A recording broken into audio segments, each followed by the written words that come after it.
Halo, selamat pagi. Salam sehat anak-anakku semua. Apa kabar kalian hari ini? Ibu harap semua dalam keadaan sehat walafiat. Walaupun kita saat ini masih dalam masa pandemi akibat virus corona, Ibu harap kalian tetap semangat belajar. Untuk menjaga tubuh tetap sehat dan terhindar dari virus corona, selain kalian harus menjaga sistem pernapasan kalian, hal yang perlu diperhatikan juga adalah bagaimana menjaga pola makan kalian melalui makan makanan yang sehat. Nah, pada hari ini kita akan belajar tentang sistem pencernaan makanan. Tujuan pembelajaran yang pertama, peserta didik dapat memahami nutrisi yang ada pada makanan. Yang kedua, peserta didik dapat memahami sistem organ pernapasan. Ketika kalian lapar, makanan apa yang kalian pilih? Makanan yang sesuai seleramu atau memilih makanan yang berdasarkan gizinya? Pernahkah kalian memperhatikan kandungan nutrisi apa saja yang terkandung dalam makanan? Makanan yang kita konsumsi seharusnya tidak hanya sekedar mengenyangkan, tetapi harus mengandung nutrisi atau gizi.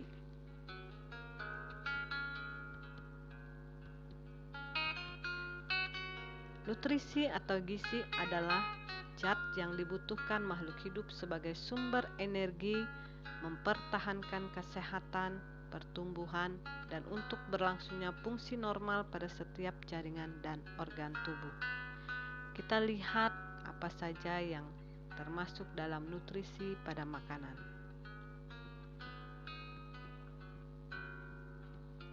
Yang pertama adalah karbohidrat.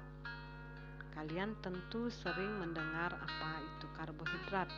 Karbohidrat adalah sumber utama energi bagi tubuh. Karbohidrat terdiri dari 3, yaitu gula, pati, dan serat. Contoh makanan yang mengandung gula antara lain buah-buahan, madu, dan susu. Pati ditemukan dalam umbi-umbian seperti kentang dan makanan yang terbuat dari biji-bijian. Serat seperti selulosa ditemukan di dinding sel tumbuhan. Misalnya roti gandum atau sereal, kacang-kacangan, sayuran, dan buah-buahan merupakan sumber serat yang baik. 2. Lemak merupakan unit penyimpanan yang baik untuk energi. Kelebihan energi dari makanan yang kita makan akan diubah menjadi lemak dan disimpan untuk digunakan di lain waktu. Berdasarkan struktur kimianya, lemak dibagi menjadi 2, yaitu lemak jenuh dan lemak tak jenuh. Lemak tak jenuh biasanya cair pada suhu kamar, contohnya minyak nabati, serta lemak yang ditemukan dalam biji-bijian. Lemak jenuh biasanya padat pada suhu kamar, ditemukan dalam daging, susu, keju, minyak kelapa, dan minyak kelapa sawit.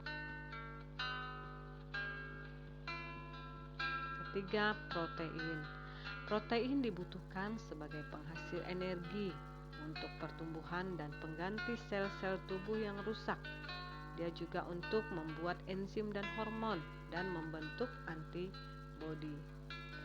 Protein dibagi menjadi 2, yaitu protein hewani misalnya yang didapat dari daging, ikan, telur, susu, dan keju. Dan yang kedua adalah protein nabati, dapat dari kacang kedelai, kacang hijau, kacang-kacangan. Yang keempat, vitamin. Vitamin diperlukan untuk mengatur fungsi tubuh dan mencegah beberapa penyakit. Vitamin dikelompokkan menjadi 2, yaitu vitamin yang larut dalam air, ini adalah vitamin B dan C, dan vitamin yang larut dalam lemak, yaitu vitamin A, D, E, dan K. 5. Mineral.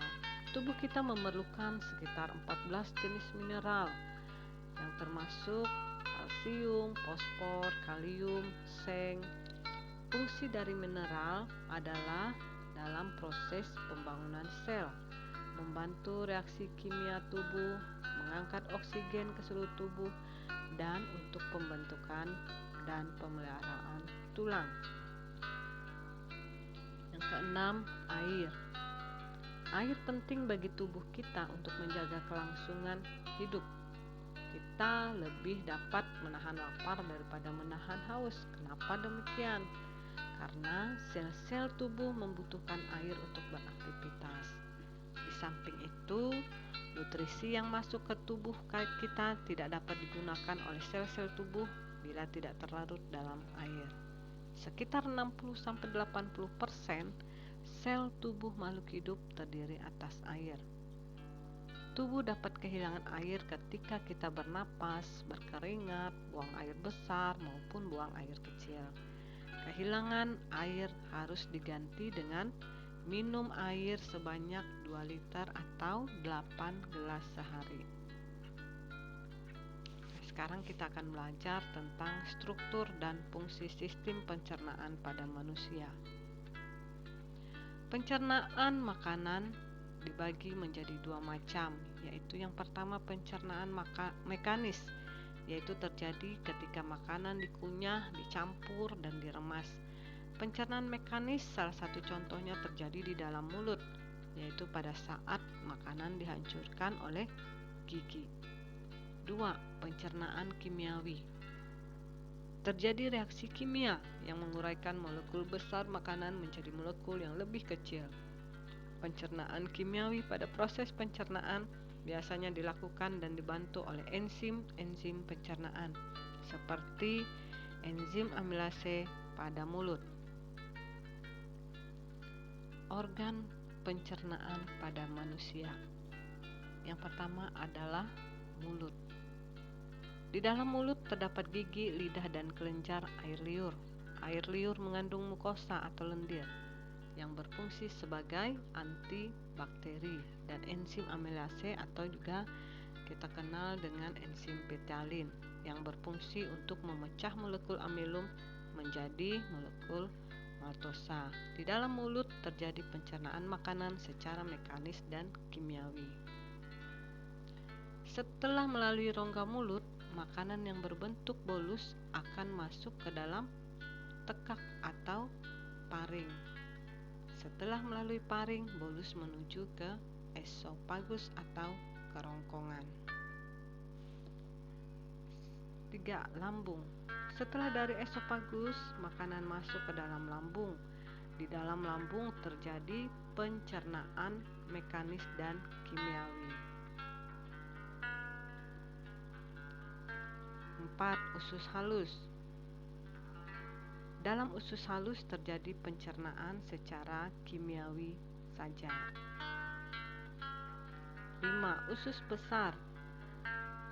Usus besar atau kolon memiliki panjang kurang lebih 1 meter dan terdiri atas kolon ascendens, kolon transversus, dan kolon descendens. Di antara usus halus dan usus besar terdapat usus buntu.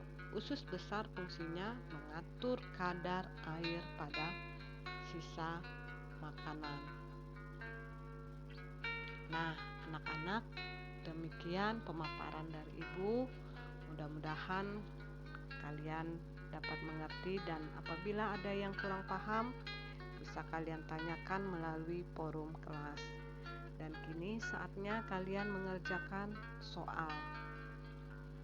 Jawablah soal berikut, kemudian kirimkan hasil jawaban kalian melalui classroom kita.